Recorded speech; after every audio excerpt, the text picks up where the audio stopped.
When you drift through the Thousand Islands on the St. Lawrence River, somewhere between the American and Canadian shores, you'll see hundreds of private islands dotting the dark water. Most pass by in quiet anonymity, but then, rising from one particular island like something out of a medieval dream, you'll see towers. Stone towers with red-tiled roofs, turrets reaching toward the sky. And if you're close enough, you might catch the sound of Westminster chimes echoing across the water from a clock tower that local legend claims is made of solid gold. This is Singer Castle, and its story is one of unimaginable wealth, architectural obsession, family tragedy, and the dark price of Gilded Age ambition. Today, if you visit Dark Island, you can walk through 28 rooms filled with hidden corridors, spy holes, and a dungeon accessible only through a trap door. You can stand in the Great Hall, where medieval armor guards marble fireplaces, or peer into the walnut-paneled library, where pulling the right book once triggered a mechanism that opened passages within the walls themselves. You can explore corridors where servants once moved unseen, watching wealthy guests through grates. But what you cannot see are the ghosts. The family that built this fortress. The man who rose from poverty to become one of the wealthiest industrialists in America, only to watch death claim those he loved most. The children who inherited a fortune so vast they would tear each other apart fighting over it. The whispered rumors of bootlegging during Prohibition. The slow, inevitable decay that comes when dreams outlive the dreamers. This is true for Singer Castle. And like the hidden passages twisting through its stone walls, it is darker than you might imagine. If you enjoy uncovering the darker histories hidden behind grand estates, you're welcome to subscribe and explore more with me. It begins not on a romantic island in the St. Lawrence River, but in a modest home in Boston, Massachusetts on December 20, 1851. Frederick Gilbert Bourne was born into a family of preachers and patriots. His father, Reverend George Washington Bourne, was a man of God. His grandfather's family had produced soldiers who fought in the American Revolutionary War. His mother, Harriet Gilbert Bourne, came from Portland, Maine, and raised her children with the stern values of New England propriety. But Frederick's childhood was not destined to be easy or comfortable. When he was still a young boy, around the age of 9, his family moved to New York City. The bustling metropolis was a world away from Boston's more refined streets. Here, among the crowds and chaos of America's fastest-growing city, young Frederick discovered something inside himself, a hunger. Not for gold, like the thousands rushing west to California, but for knowledge, for opportunity, for something, more than his circumstances seemed to promise. By the time Frederick was 11 years old, he was already singing in the choir at Holy Trinity Church, his voice rising above the congregation. He was described as having a voracious thirst for knowledge, spending every spare moment reading about mechanical work, history, science, and adventure. He was fascinated by how things worked, how machines moved, how systems connected. But knowledge alone doesn't pay bills. When Frederick's father died in 1872, leaving his mother widowed and his younger sisters without support, Frederick was forced to make a choice that would define the rest of his life. He was only 14 years old, the age when most boys today are thinking about high school dances and summer vacations. Frederick Gilbert Bourne had to become a man. He left school and went to work. His first job was with the Atlantic Submarine Wrecking Company, a rough-and-tumble operation that salvaged ships and cargo from the depths. It was hard work, dangerous work, but Frederick learned quickly. He moved through positions: cashier, bookkeeper, clerk at the Mercantile Library of New York. He saved every penny he could. He supported his mother and sisters. And all the while, he kept learning. Frederick loved music. It was in his blood, passed down from his father, the preacher, and refined in church choirs throughout his youth. So, when he joined the Mendelssohn Glee Club, a prestigious musical society in New York, he was simply following his passion. He had no idea this decision would change the entire trajectory of his life. It was there, among the harmonies and sheet music, that he met Alfred Corning Clark. Alfred was not just another singer. He was the son of Edward Cabot Clark, one of the wealthiest men in America. Edward Clark, alongside the famous inventor Isaac Merritt Singer, had co-founded the Singer Sewing Machine Company, a business that was transforming the world. The sewing machine was revolutionizing textile production, liberating women from hours of hand-stitching, and making ready-made clothing affordable for ordinary families. And Edward Clark controlled half of it. Frederick and Alfred became friends. Despite their vastly different backgrounds, one a working-class clerk supporting his widowed mother, the other the heir to a manufacturing fortune, the two young men found common ground in music, in conversation, in mutual respect. Alfred saw something in Frederick that others might have missed: intelligence, integrity, ambition tempered with humility, work ethic paired with vision. In 1880, Alfred did something that would change both their lives. He recommended to his father that Frederick Gilbert Bourne be brought into the family's real estate business and made construction manager of a revolutionary new apartment building being built on Manhattan's Upper West Side, overlooking Central Park. The building was called the Dakota, and it would become one of the most famous addresses in New York City. Frederick threw himself into the work. He managed hundreds of workers, coordinated with architects, solved problems on the fly. The Dakota rose floor by floor, a testament to his organizational genius. And as he worked, Alfred frequently asked him to attend Singer's sewing machine company board meetings in his place when Alfred traveled abroad. Frederick, still in his 20s, found himself sitting in rooms with some of the most powerful businessmen in America. When Edward Clark died in 1882, Frederick was appointed manager of the Clark estate at the age of 31. 3 years later, in 1885, he was made secretary of the Singer Manufacturing Company. And in 1889, at the young age of 38, Frederick Gilbert Bourne became the 5th president of the Singer Manufacturing Company.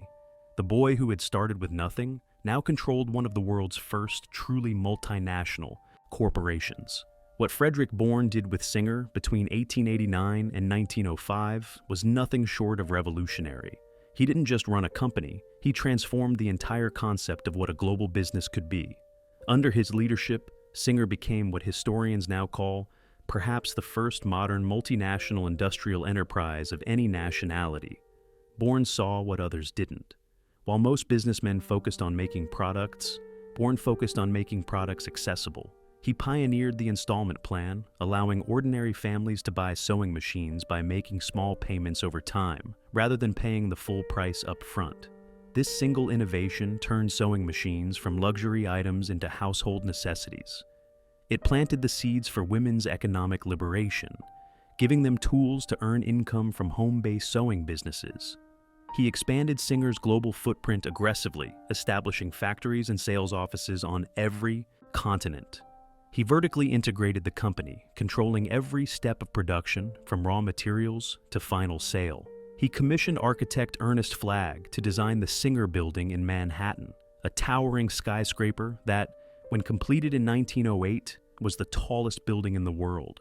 By the time Frederick Bourne retired as president in 1905, he had accumulated a personal fortune estimated at $42 to $43 million, the equivalent of well over $1 billion in today's currency.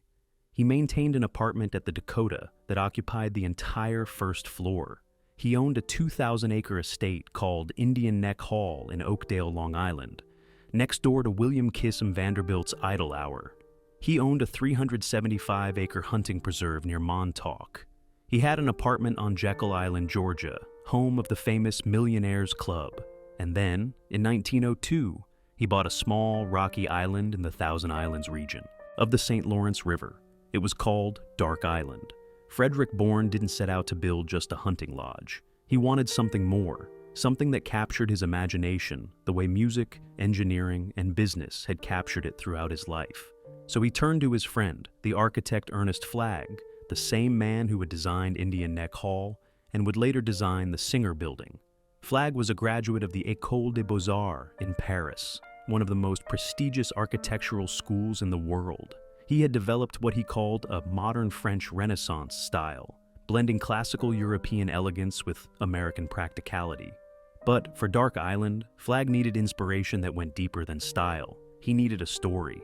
Him while he relaxed. And in 1902, as Bourne was asking him to design the Dark Island Hunting Lodge, Flagg's wife happened to be reading him Woodstock, a historical novel by Sir Walter Scott, published in 1826. Scott's novel told the tale of Woodstock Palace in Oxfordshire, England, a mysterious castle built as a hunting lodge for royalty, filled with secret passageways, hidden tunnels, underground labyrinths, and even a dungeon. The book described Gothic architecture, Norman foot soldiers standing guard, and passages that allowed servants to move unseen through the walls. As Flagg listened to his wife read, night after night, the vision began to form in his mind. He would bring Scott's fictional Woodstock Palace to life, but he would build it here, on a rocky island in upstate New York. He would build it for Frederick Bourne. The original Woodstock Palace had been destroyed during the English Civil War in the mid-1600s. A few decades later, Blenheim Palace was built near where it once stood. Blenheim, where Consuelo Vanderbilt, daughter of Bourne's Long Island neighbor, would endure a miserable marriage to the 9th Duke of Marlborough. The connections between these Gilded Age titans and European aristocracy ran deep, tangled, and often tragic. But Frederick Bourne didn't want to copy any existing castle. He made that clear to Flagg from the beginning. He wanted something original, something that had never existed before. So Flagg took Scott's literary descriptions and transformed them into architectural reality, creating what would eventually be called the Castle of Mysteries. Construction on what Bourne would call the Towers began in the spring of 1903. The scale of the project was staggering. Over 100 masons were employed year-round, working through bitter winters and sweltering summers. The rose granite that formed the castle's bones was quarried from nearby Oak Island, the same quarry that supplied stone for the famous Bolt Castle, another Thousand Islands mansion being completed at almost the same time. Sandstone came from quarries in Hammond. Red roof tiles were imported all the way from Spain. Copper guttering was installed to withstand the harsh weather. Italian craftsmen were brought in to carve elaborate stonework and create vaulted ceilings in the Great Hall. The island itself presented enormous challenges. Dark Island earned its name from early navigators who saw its high granite peak covered with giant pine trees, creating a dark silhouette against the sky. The 7 acres of rocky terrain offered little in the way of soil for gardening or landscaping. So, Bourne had his team bring over 2,000 loads of topsoil from Canada, ferrying it across the water to cover the barren rock and create gardens where flowers could grow. The construction cost just under $500,000, approximately 13 to 15 million in today's dollars. And what it created was unlike anything else in America. The castle rose 5 stories high, crowned by a clock tower that stood even taller. 4 enormous clock faces, each 6 feet in diameter, looked out over the river in all directions. Westminster chimes were installed to ring every 15 minutes, their sound carrying across the water. Local folklore quickly spread that the clock faces were made of solid gold, though this was never true. But the legend persisted, adding to the castle's mystique. Inside, the castle contained 28 rooms, 10 fireplaces, 8 bathrooms, and a labyrinth of secret passageways that would have made Sir Walter Scott himself proud. When visitors arrived by boat at one of Dark Island's 3 boathouses, the northern boathouse could accommodate Bourne's 100-foot steam yacht. They would climb flagstone steps to a massive wooden door. Passing through, they entered the Great Hall, measuring 39 feet by 33 feet, with ceilings soaring overhead. The Great Hall was designed to evoke medieval grandeur. Vaulted ceilings were elaborately carved by Italian masons. Sturdy stone pillars and archways lined the room. A large marble fireplace dominated one wall. And standing guard, exactly as described in Scott's Woodstock, were suits of armor, Norman foot soldiers holding great swords and maces, forever vigilant. Flagg had pulled a passage directly from Scott's novel to inspire this room. The way, therefore, lay open to the great hall or outer vestibule of the lodge. One end was entirely occupied by a gallery, which had in ancient times served to accommodate the musicians and minstrels. There was a clumsy staircase, and in each angle of the ascent was placed by way of sentinel the figure of a Norman foot soldier. Their arms were buff jackets or shirts of mail, round bucklers with spikes in the center, and buskins which adorned and defended the feet and ankles. These wooden warders held great swords or maces in their hands like military guards on duty. But the real marvel of Singer Castle wasn't what you could see, it was what was hidden. The library, accessed through an archway off the Great Hall, was paneled entirely in walnut. Bookshelves lined the walls, filled with volumes from the Bourne family's personal collection. A marble fireplace warmed the room, and next to that fireplace, if you knew where to look, there was a panel concealing the entrance to a network of hidden corridors. At one time, pulling a specific book from a nearby shelf would trigger a mechanism, causing the panel to swing open and reveal the beginning of a labyrinth that ran throughout the entire castle. These corridors wound through the walls, connecting rooms, allowing movement from floor to floor without being seen. They were narrow, dimly lit, creating a maze that visitors today still find both thrilling and unsettling. But these corridors weren't built for drama. They served a practical purpose. They allowed servants to move through the house without disturbing the Bourne family and their guests. Staff could slip through the walls, emerge quietly into rooms, check on whether drinks needed refilling or the next course of dinner should be served, and then vanish back into the passages like ghosts. In the drawing room, a portrait of King Charles II of England hung over the marble fireplace. But this portrait had a secret. It could be tilted back from behind, allowing someone hidden in the walls to peer into the room and spy on the guests gathered there. Viewing grates were built into walls throughout the castle for the same purpose, allowing observation from within these hidden arteries. The breakfast room, added later, featured large Gothic windows on 3 sides that framed the river's beauty. Ships in the International Shipping Channel passed remarkably close to the south side of Dark Island, only about 100 feet away, their massive hulls sometimes seeming close enough to touch from the castle windows.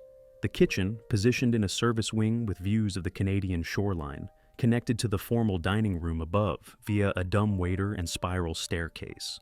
A tunnel also linked the 2 spaces, allowing staff to deliver food without being seen by dinner guests. The most ominous feature, however, lay in Bourne's tower office. There, concealed in the floor, was a trapdoor leading down to a dungeon, an actual dungeon built into the foundation, dark and cold and unmistakably medieval. Why was it built? No one knows for certain. Some say it was simply part of Flagg's commitment to recreating Woodstock Palace in every detail. Others whisper darker theories that it stored contraband during Prohibition or served purposes the family never publicly acknowledged. The dungeon remains silent and enigmatic, keeping its secrets locked in stone. For Frederick, Bourne, Emma, and their children, Dark Island was paradise. The family had lost 3 children to illness and accidents. Frederick Jr., Louisa, Kenneth, and Helen all died young, breaking their parents' hearts.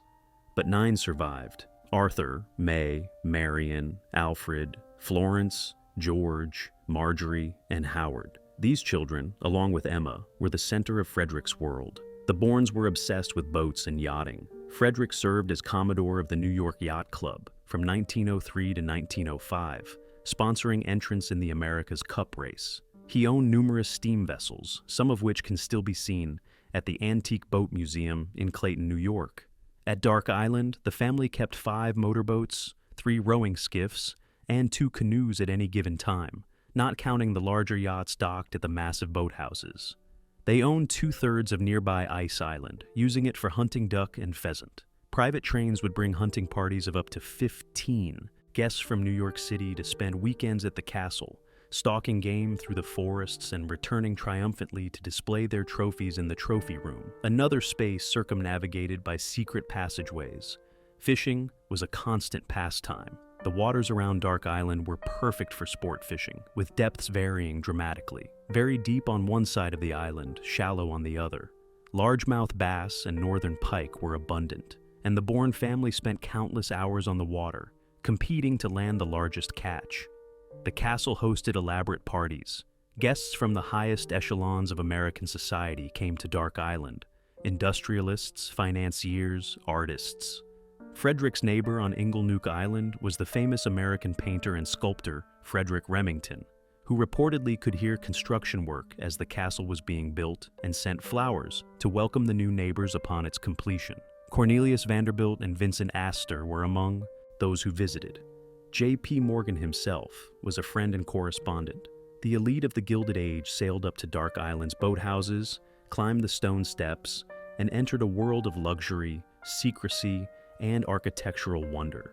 But even in paradise, shadows were gathering. Emma Sparks Keeler Bourne, Frederick's beloved wife, was the granddaughter of Commodore Davidson, one of the founders of the New York Yacht Club. She had married Frederick on February 9, 1875, when both were young and the future seemed limitless. Together, they had built a life of unimaginable wealth and comfort. They had survived the heartbreak of losing children. They had created two magnificent estates, Indian Neck Hall on Long Island and the Towers on Dark Island. But in 1916, Emma's health began to fail. On a day that started like any other, in the grand halls of one of their estates, Emma Sparks Keeler Bourne died. The official cause was listed as natural causes, but her death devastated Frederick. After 41 years of marriage, he was alone. He buried his grief in the only way he knew how, by continuing to work, to build, to move forward. But the shadows were closing in faster than he could outrun them. In 1918, just 2 years after Emma's death, tragedy struck again. Howard Davidson Bourne, one of Frederick's surviving sons, died at the age of 25. He had never married. The cause of death was listed as illness, though details remain scarce. Howard's death was another brutal blow to a father who had already buried too many children. And then came 1919. By early 1919, Frederick Gilbert Bourne was 67 years old. He had retired from the presidency of Singer Manufacturing Company 14 years earlier, though he remained on the board of directors. He had more money than he could ever spend.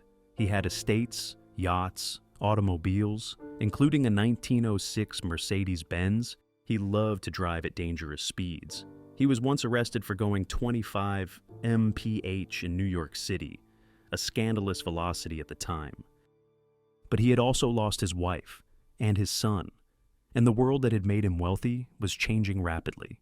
World War I had just ended, reshaping global politics.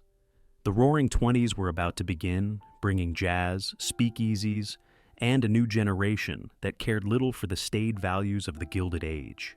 Frederick fell ill in the late winter of 1919. For several months, his health deteriorated. He was cared for at Indian Neck Hall, his massive Long Island estate, where Emma had also died. On March 8, 1919, the day before his death, Frederick added a codicil to his will. He left $100,000 to the Cathedral of St. John the Divine in New York City and made 13 other substantial bequests. On March 9, 1919, Frederick Gilbert Bourne died. The official cause was listed as exhaustion and uremic poisoning, kidney failure. He was buried 4 days later, on March 13, with a funeral attended by the most powerful men in America: William Avery Rockefeller Jr., Cornelius Neely Vanderbilt III, and J.P. Morgan Jr. The who's who of the Gilded Age came to mourn the man who had risen from poverty to stand among them as an equal. His estate was valued at between $42 to $43 million. And this is where the story takes its darkest turn. Frederick Bourne left his vast fortune to be divided equally among his 7 surviving children: Arthur, May, Marion, Alfred, Florence, George, and Marjorie. On paper, this seemed fair and straightforward. In reality, it ignited a legal war that would last for years. The children could not agree on how to distribute the estate. Arthur, the eldest surviving son and a director and treasurer of Singer Manufacturing Company, had his own ideas about who deserved what. The daughters, May, Marion, Florence, and Marjorie, had their own claims. George, who would eventually become president of Singer Manufacturing Company himself, sided with various factions at different times. Alfred maintained a quieter role, but was no less invested in the outcome. A newspaper at the time quipped that the Bourne children seemed happier to share their inheritance with their lawyers than with each other. Dark Island itself became a particular point of contention. In the summer of 1919, just months after Frederick's death, 2 of his daughters, Marjorie Bourne and May Strasburger, bought out their siblings for $389,000, becoming the new owners of the castle and island. This was far less than the property was worth, and it's not hard to imagine the resentment this created among the other siblings. In November 1921, the legal battles escalated. Marjorie filed a lawsuit against her brother Arthur in New York's Supreme Court, accusing him of fraud related to the sale of Dark Island. The case made headlines. The details were ugly, public, and deeply embarrassing for a family that had always prided itself on propriety. The newspapers loved it. Here were the children of one of America's wealthiest men, blessed with fortunes most people couldn't even imagine, tearing each other apart in court. It was a spectacle of greed, entitlement, and sibling rivalry that proved wealth could not buy family harmony. Eventually, the cases were settled, though exactly how remains somewhat murky. What is clear is that Marjorie retained title to Dark Island. In 1921, her sister May and May's husband Ralph Beaver Strasburger gave Marjorie lifetime use of the island. It was an arrangement that would last for decades. In December 1926, Marjorie Bourne married Alexander Dallas Thayer, known to friends as Alec. He was 40 years old, she was 36, and they were both well past the age when most people of their class had married. But they were deeply in love, and Dark Island became their sanctuary. Alec was a noted tennis player who had competed in several matches at the U.S. Open during the 1920s. Marjorie, meanwhile, was a society woman with a taste for luxury and a sharp mind for business.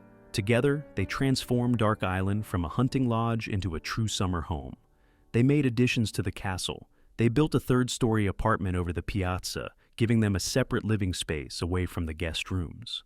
The original wooden piazza was converted to stone to support the new wing's weight. They constructed a tennis court on the edge of the island, surrounded by water on 3 sides, a dramatic setting for matches.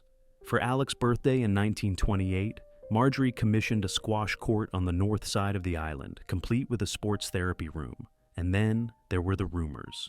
The 1920s in America were defined by prohibition, the nationwide ban on the manufacture, sale, and transportation of alcoholic beverages. The 18th Amendment went into effect in January 1920, and it immediately created a massive black market.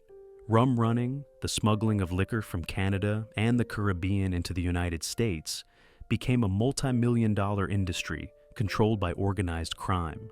Dark Island sat only a few yards south of the Canada-United States border. The border ran right through the St. Lawrence River. On the Canadian side, liquor was legal. On the American side, it was forbidden, and Dark Island was perfectly positioned between the two. Local legends persist to this day that Marjorie and Alec Thayer allowed Dark Island to be used for rum running during Prohibition.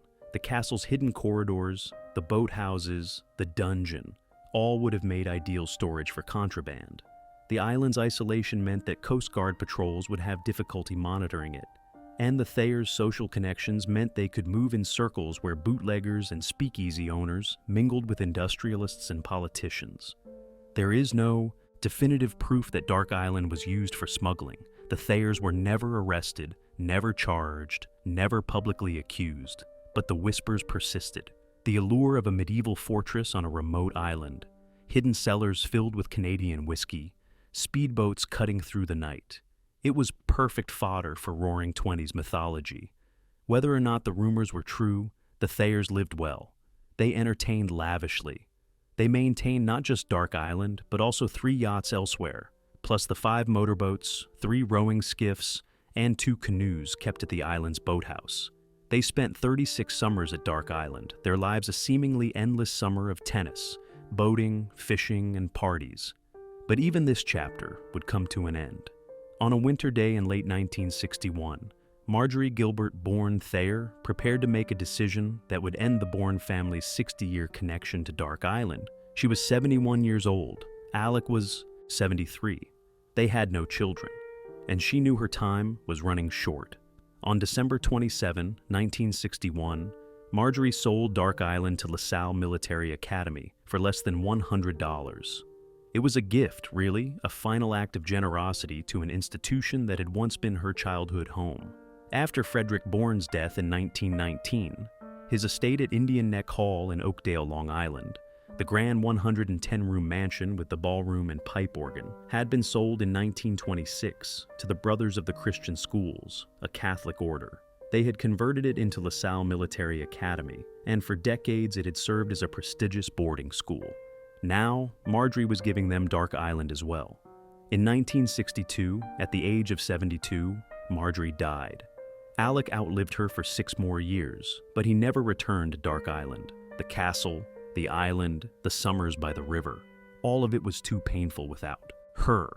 He died in 1968, and with his death, the last direct connection between the Born-Thayer family and Dark Island was severed.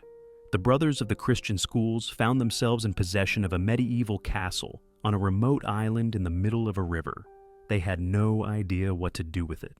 LaSalle Military Academy was based in Oakdale, Long Island. Their students were cadets in training, not island vacationers. The logistics of maintaining a property that could only be accessed by boat, that had no running water from municipal sources, that relied on generators for electricity, that froze solid in winter. These were insurmountable challenges for a school with limited resources. So for 3 years, from 1962 to 1965, Dark Island sat largely abandoned.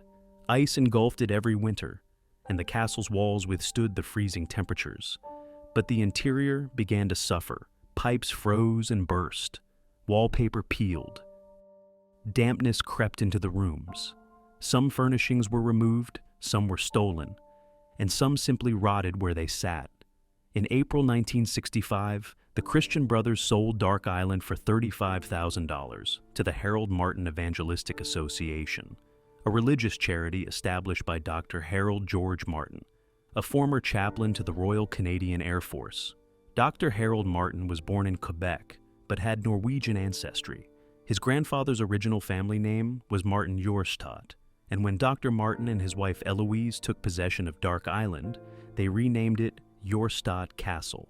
The Martins had a vision for the property. They would use it as a private retreat for ministers and missionaries, a place where religious workers could come to rest, pray, and recharge. They converted the breakfast room into a chapel and held religious services there every Sunday morning during the summer months, opening the services to the public. The arrangement was idyllic at first. The castle had a new purpose, but complications soon arose. Dark Island had been designated as tax-exempt property when it was owned by the Christian Brothers because it was owned by a religious institution. When the Harold Martin Evangelistic Association took over, they assumed the tax-exempt status would continue, but neighbors began to challenge this. They contended that Dr. Martin and his wife were using the tax-exempt property not for religious purposes, but as their own private summer residence. The dispute went to court. Dr. Martin defended himself, arguing that because he and Eloise offered religious services every Sunday morning that were open to all, the property qualified for tax-exempt status. The court agreed, and the Martins won. But the victory came at a cost. The legal battle had put Jorstad Castle in the public eye in ways that weren't entirely flattering. Rumors began to circulate. People whispered about the true use of the property. Why was it called Jorstad instead of something that identified its religious ownership? What were the Martins really doing there? The castle's name change didn't help. Calling it Jorstad Castle instead of Singer Castle or Dark Island Castle confused visitors and locals alike. And as the years passed and the Martins aged, they found it increasingly difficult to maintain the property. By 1985, health issues meant the Martins could no longer visit Dark Island regularly. They put it on the market for $5 million, a staggering sum that reflected both the castle's grandeur and the difficulty of maintaining it. During the late 1980s and early 1990s, advertisements appeared in high-end real estate magazines like Unique Homes, suggesting the castle could be used as a private residence, corporate retreat, or hunting lodge. Interest came from as far away as Japan. Michael Jackson himself, at the height of his fame in the 1980s, made an offer to buy the castle. The Martins turned him down. For decades, the castle remained unsold, and during this time, the decline accelerated. Theft became a problem. Original fixtures, furnishings, and artifacts disappeared. Some were taken by opportunistic trespassers. Some may have been removed by people claiming to preserve them. The exact fate of many of the castle's original contents remains unknown. Maintenance was expensive and ongoing. The generators needed constant repair. The heating systems failed. The secret passageways, always dimly lit, became outright dangerous as electrical wiring deteriorated. Stories spread about people getting lost in the maze of passages, unable to find their way out. The dungeon, already ominous, took on an even darker reputation. The romantic mystique of Dark Island grew.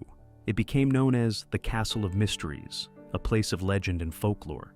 The secret passageways, the dungeon, the gradual deterioration, the rumors about its past, all of these fed a narrative that was part truth, part exaggeration, and entirely compelling. Finally, in 2001, the castle found new owners. Dark Island Tours, Inc., a venture led by German businessman Farhad Vladi and two European business partners, purchased the property. Vladi operated Vladi Private Islands GmbH, a Hamburg-based real estate company specializing in selling islands around the world. He saw potential in Dark Island that others had missed. The new owners undertook an extensive campaign of restoration. They stabilized the structure, repaired the most critical damage, and adapted the castle for a new purpose: tourism. In 2003, tours began. Visitors could now come to Dark Island, climb the stone steps from the boathouse, and walk through the castle that had been closed to the public for so long. Despite the losses over the years, the interior retained much of its original character. Many of the Born-Thayer furnishings remained in place. The library still held books from the family's personal collection. The architectural details that made the castle extraordinary were intact. Unlike Bolt Castle, which had become a tourist attraction decades earlier, Dark Island had always remained a private residence until this moment. It had never been open to the public while the Bournes lived there, nor during the Thayer years, nor even fully during the Martin era. This made it rare, a Gilded Age castle that had remained essentially unchanged since its construction. The castle's name was changed back to Singer Castle, honoring Frederick Bourne's connection to the Singer Manufacturing Company and providing a clearer identity for marketing purposes. In 2006, Dark Island was listed for sale through Sotheby's International Realty for $22 million. Later listings raised the price to $24.5 million. The castle remained on the market even as tours continued, becoming one of the most famous landmarks in the Thousand Islands region. Today, Singer Castle attracts approximately 35,000 visitors per season. Guided tours lead guests through the Great Hall, library, drawing room, clock tower, and portions of the hidden corridor network. The Royal Suite, occupying one wing of the castle, is available for overnight stays, allowing guests to sleep where the Bournes once entertained America's elite. The castle has also become a popular wedding venue, with its Gothic architecture and riverside setting, providing a dramatic backdrop for ceremonies and receptions. To stand in Singer Castle today is to stand at the intersection of American ambition and American tragedy. The stones that form its walls were quarried by immigrant laborers working for wages. Frederick Bourne could have paid with pocket change. The hidden corridors that seem so charming were built so that working-class servants could remain invisible, moving through the house like ghosts while the wealthy pretended they didn't exist. The castle represents the best and worst of the Gilded Age. Yes, Frederick Bourne was a self-made man who rose from poverty through intelligence and hard work. Yes, he was charitable to his community, giving money to build fire stations and improve railroad infrastructure. Yes, he believed in making sewing machines affordable for ordinary families, genuinely helping to improve women's lives. But he was also a man who accumulated wealth on a scale that is difficult to comprehend, while millions of Americans lived in poverty. He built multiple massive estates while factory workers labored in dangerous conditions for a few dollars a week. He entertained in rooms that cost more to furnish than most families would earn in a lifetime. And when he died, his children fought over his fortune with a greed that shocked even the jaded newspapers of the 1920s. The hidden corridors weren't romantic. They were practical tools of class separation, designed to keep servants out of sight and out of mind. The dungeon wasn't a playful architectural flourish. It was a dark, cold pit that served no clear purpose except to evoke medieval power and dominance. The castle's isolation on Dark Island wasn't just about privacy. It was about creating a world where the wealthy could do whatever they wanted, far from the eyes of law enforcement or public scrutiny. The rumors of bootlegging during Prohibition, whether true or not, speak to a larger truth. The wealthy have always lived by different rules. While ordinary Americans were arrested and jailed for having a bottle of whiskey in their homes, the elite moved liquor through private channels with relative impunity. The Prohibition era was a time when laws were enforced selectively, when the poor suffered while the rich laughed, and the gradual decay of the castle after Frederick's death That wasn't just about logistics or economics. It was about the inevitable truth that empires built by individuals cannot outlast those individuals. Frederick's children couldn't maintain what he had built because they hadn't built it. They had merely inherited it. And inheritance, without the vision and drive that created the wealth in the first place, leads only to decline. Singer Castle is not unique. Across America, the Gilded Age produced hundreds of massive estates, built by robber barons and industrial titans who believed their wealth and power would last forever. Most of those estates are gone now, demolished, burned, subdivided, converted to schools or hospitals, or left to rot. Indian Neck Hall, Frederick Bourne's Long Island mansion, still stands, but not as a family home. It was sold after his death, became LaSalle Military Academy, and is now owned by St. John's University. In 2016, it was sold again to the Amity Education Group for $22.5 million. The Bourne family hasn't owned it for over a century. William Kissam Vanderbilt's Idle Hour, the neighboring estate, was also converted to educational use and is now part of what was Dowling College. The grand ballrooms where Bourne and Vanderbilt entertained are now classrooms. The private docks where their yachts once moored are part of public waterfront. This is the pattern of Gilded Age estates. They were built as monuments to individual achievement, but they could not survive as such. They were too expensive to maintain. They required too many servants. And most importantly, they represented values that a changing America was leaving behind. The tragedies that befell the Bourne family, Emma's death, Howard's death, Frederick's death, the bitter legal battles, the eventual loss of both estates. These were not unusual. This was the standard trajectory for Gilded Age families. Enormous wealth accumulated in one generation was often squandered or fragmented in the next. The children who grew up in luxury rarely had the drive or ability to maintain it. And yet, there is something almost fitting about Singer Castle's survival. Unlike Indian Neck Hall, which was sold and repurposed, Dark Island remained in the Bourne-Thayer family for 43 years after Frederick's death.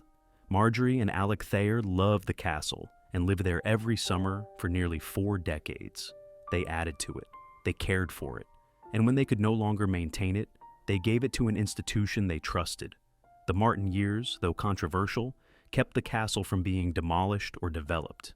The long period on the market, frustrating as it must have been for the sellers, meant the castle wasn't snapped up by a buyer who might have gutted it for modern renovations. And today's incarnation as a tourist attraction and event venue, it's not what Frederick Bourne envisioned, but it ensures the castle will survive. It allows thousands of people to experience a piece of history they could never otherwise access. It turns an exclusive monument to wealth into something approaching a public resource. What is Singer Castle's real legacy? Is it the architectural marvel created by Ernest Flagg, bringing a Scottish novel to life in upstate New York? Is it Frederick Bourne's rags to riches story, proof that American capitalism could reward merit and ambition? Is it the family drama, the legal battles, the alleged rum running, the decades of decay? Is it the current restoration, turning a private monument into a public attraction? Perhaps it is all of these things. Perhaps the castle's greatest legacy is that it forces us to confront the complexity of American history. It doesn't let us paint the Gilded Age in simple terms. It shows us ambition and greed, innovation and exploitation, beauty and darkness, all existing in the same stone walls. The hidden corridors are a perfect metaphor. On the surface, the castle is grand and impressive, but concealed within the walls are darker channels, unseen pathways, spaces where the reality was very different from the public face. This was true of the building, and it was true of the era that built it. When visitors walk through Singer Castle today, they often ask the same questions. Why so many hidden rooms? Why a dungeon? What really happened here during Prohibition? Why did the family fight so bitterly over the inheritance? Why did the castle fall into such disrepair? These questions don't have simple answers. And that's appropriate, because history doesn't have simple answers. The Gilded Age was a time of tremendous progress and terrible inequality. Frederick Bourne was simultaneously a self-made genius and a beneficiary of systems that exploited workers. The castle is both an architectural masterpiece and a monument to excess. The tragedy of Singer Castle is not just that Emma and Howard died, or that Frederick's children fought over his money, or that the castle fell into disrepair. The tragedy is that for all Frederick Bourne's success and wealth, he could not escape the universal human experiences of loss, grief, and mortality. His money could not save his wife or his son. His fortress could not protect his family from dissolution. His hidden corridors led nowhere but back to the truth he spent his life trying to outrun, that all empires fall, all fortunes scatter, and all that remains is stone and memory. Today, if you take a boat out to Dark Island, the castle greets you as it has for over a century. But the greeting is different now. Thus, stone walls that once knew only the footsteps of millionaires now welcome tourists and honeymooners. The boat houses that sheltered Bourne's steam yachts now dock water taxis and tour boats. Walk through the entrance, and you'll find rooms that breathe with history. The Great Hall where Bourne once entertained Cornelius Vanderbilt and J.P. Morgan. The library where Marjorie and Alec Thayer spent quiet evenings reading. The clock tower that still marks time, indifferent to who owns the hours below. But venture deeper, into the narrow spaces between the walls, and you'll feel something shift. The hidden corridors are darker than photographs suggest. Cooler. The viewing grates peer into empty rooms like dead eyes. The dungeon sits in its foundation pit, waiting for a purpose that never came and never will. In summer, wedding guests dance in rooms where the Bourne children once played. Overnight visitors sleep in beds positioned where servants once rushed through hidden doors. Tour groups photograph architectural details that were meant to intimidate, not inspire. The castle has become something Frederick Bourne never imagined: democratic. Singer Castle is no longer a fortress. It is no longer a symbol of power or wealth. It is something stranger. A monument to impermanence dressed in permanent stone. It stands at the border between two countries, between past and present, between the dreams we build and the ruins we become. Frederick Gilbert Bourne believed he was building something eternal, a dynasty, a legacy written in granite and imported Spanish tiles. And in the cruelest possible way, he succeeded. The building endures, but it endures without him, without his family, without any memory of what it felt like when these halls were home rather than exhibition. The true tragedy is not that the castle survived while the family did not. It's that the castle's survival renders the family almost invisible. Most visitors don't know Frederick Bourne's name. They don't know about Emma's death or Howard's death or the bitter lawsuits. They know the Singer mansion. They know the hidden rooms. They know the ghost stories. But they don't know the man who started with nothing and ended with everything, only to discover that everything and nothing look remarkably similar when you're dying. Perhaps this is fitting. The castle was always about secrets, corridors within walls, rooms within rooms, truths hidden behind stone. And the greatest secret is the one the castle keeps now, that all monuments eventually forget the people they were meant to remember. The Westminster chimes ring out across the water. The waves crash against the rocky shore. Tourists take photographs and leave. And the castle remains, beautiful and hollow, a shell inhabited only by echoes of laughter from a century ago, whispers of servants long dead, and the sound of footsteps that could be visitors or could be ghosts. Impossible to tell which, and ultimately impossible to care. And Singer Castle endures, but what it preserves is not Frederick Bourne's dream of permanence. It preserves instead the lesson he learned too late, that stone outlasts ambition, that buildings outlast builders, and that the only thing more tragic than being forgotten is being remembered wrong.